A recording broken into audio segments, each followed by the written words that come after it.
Selamat pagi anak-anak, kita bertemu kembali di pembelajaran TK. Nah, hari ini kita akan membahas kembali mengenai materi manfaat TK dalam kehidupan.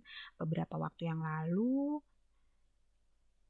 kita juga mempelajari tentang apa aja sih manfaat TK dalam kehidupan. Kemudian kalian juga menyebutkan contoh-contoh alat TK beserta kegunaannya.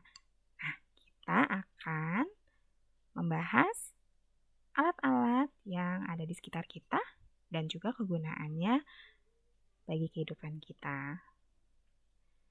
Sebelumnya, kita mau tahu apa sih pembelajaran hari ini, tujuannya itu apa? Yaitu supaya siswa dapat menjelaskan contoh dan peranan TK dalam berbagai bidang. Jadi kalian bukan hanya tahu alatnya saja, atau tahu nama bendanya saja, tapi kalian tidak tahu manfaatnya apa. Nah, melalui pembelajaran hari ini, diharapkan kalian bisa menyebutkan nama bendanya, kemudian kalian juga bisa memberikan setidaknya satu. Apa sih manfaat dari alat tersebut? Yuk, kita mencari tahu apa saja sih manfaatnya. Alat yang pertama yaitu, kalian pernah lihat alat ini?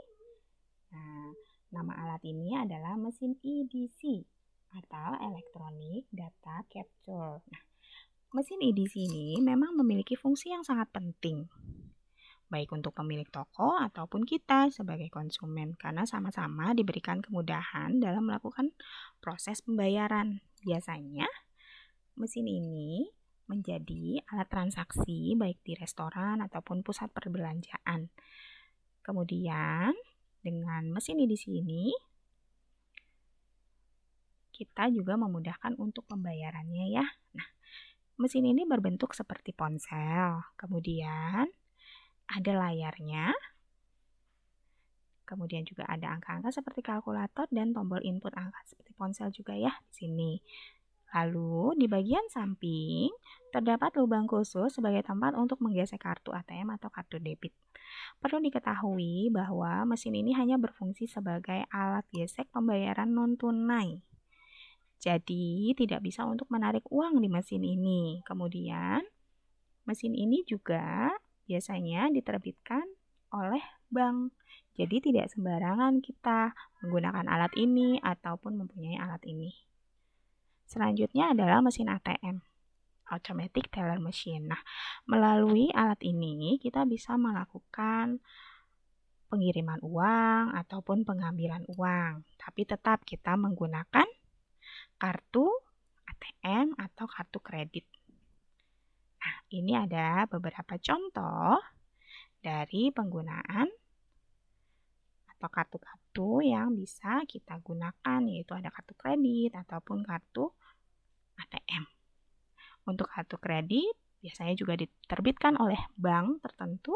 Kemudian untuk kartu debit itu biasanya mengambil dari uang tabungan kita untuk pembayarannya. Selanjutnya ada lampu lalu lintas. Lampu lalu lintas adalah lampu yang mengendalikan arus lalu lintas yang terpasang di persimpangan jalan, tempat penyeberangan pejalan kaki, dan tempat arus lalu lintas lainnya.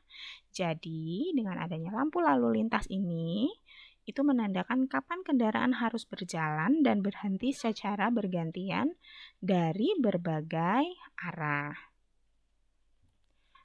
Kemudian, lampu lalu lintas ini juga membantu supaya antara jalan utama dan kendaraan dan juga pejalan kaki itu dapat lancar arus lalu lintasnya dan dapat terjamin dan mengurangi tingkat kecelakaan yang diakibatkan oleh tabrakan karena perbedaan arus lalu lintas. Nah, bisa terbayangkan kalau misal di sekitar kita, di jalan sekitar kita itu tidak ada lampu lalu lintas ataupun tidak ada yang mengatur, pastinya jalurnya akan macet, akan kacau, dan menyulitkan kita juga ya. Kemudian di sini ada lampu lalu lintas atau biasa kita sebut itu lampu merah ya, tapi sebenarnya warnanya itu bukan hanya merah, ada warna merah, kuning, dan hijau. Kemudian warna merah itu menandakan untuk kendaraan itu berhenti atau stop untuk sementara. Kemudian tanda kuning yaitu kendaraannya berhati-hati, dan juga hijau menunjukkan bahwa pengendara atau kendaraan tersebut dapat berjalan atau mengendarai sesuai dengan jalurnya. Ada juga lampu lalu lintas yang bergambar orang. Nah, ini ditujukan untuk para pejalan kaki yang hendak menyeberang. Jika lampunya berwarna merah, berarti pejalan kaki itu tidak boleh menyeberang dahulu. Tapi jika lampunya berwarna hijau, maka pejalan kaki dapat menyeberang di jalur tersebut. Kemudian di sebelah lampu lalu lintas ini juga terdapat angka. Nah, ini menghitung detik. Jadi menunjukkan bahwa lampu tersebut atau lampu merah ini akan menyala selama 20 detik. Setelah 20 detik akan berubah warnanya atau berganti warnanya menjadi warna kuning ataupun warna hijau. Selanjutnya robot. Nah, siapa sih yang tidak tahu robot? Pasti kalian tahu robot, bahkan kalian juga pasti punya mainan robot di rumah. Robot itu berbagai macam fungsinya. Ada sebagai mainan, ada juga sebagai alat untuk membantu membersihkan rumah, dan juga untuk melayani misalnya di restoran. Contohnya ini robot ya. Semakin maju teknologi, maka lebih memudahkan juga. Nah, jadi robot itu sebagai hiburan bisa untuk bermain kalian, bisa juga membantu beberapa pekerjaan manusia. Contohnya nih, alat ini bisa untuk membersihkan debu. Kemudian robot yang di sini membantu para pembeli untuk membeli, misalnya di sini membeli tiket atau membeli makanan atau memesan makanan. Nah, selanjutnya ada handphone dan tablet. Pasti kita sudah menggunakan alat ini, bahkan hampir setiap hari kita menggunakan alat ini.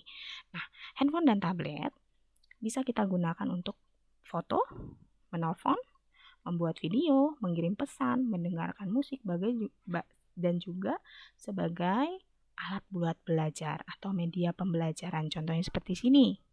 Nah, selain itu, untuk handphone dan tablet, kita juga harus menggunakan dengan sebijak mungkin supaya handphone tersebut atau tablet tersebut tidak mudah rusak, ya, dan juga dapat digunakan dengan baik.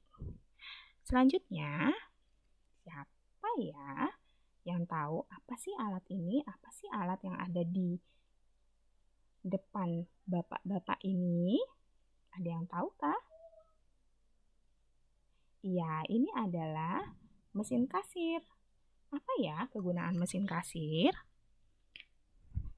Mesin kasir merupakan perangkat elektronik yang digunakan untuk menghitung transaksi keuangan.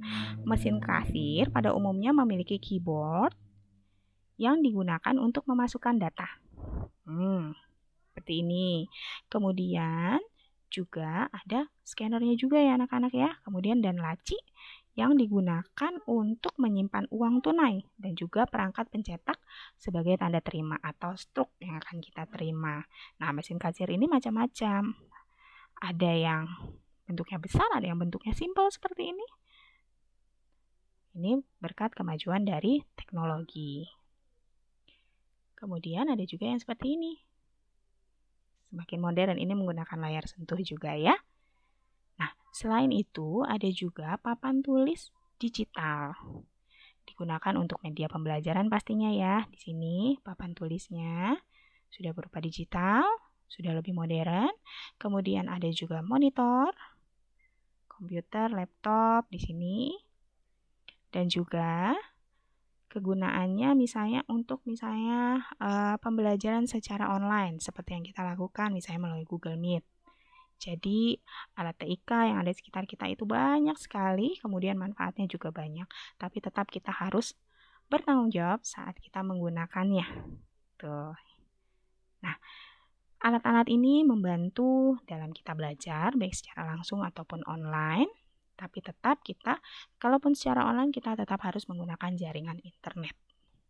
Nah, anak-anak, demikian penjelasan Miss Silvi mengenai kegunaan alat TIK yang bisa bermanfaat dalam kehidupan kita sehari-hari. Jadi, ingat gunakan alat TIK yang ada di sekitar kita dengan penuh tanggung jawab dan digunakan sebagaimana fungsinya. Terima kasih.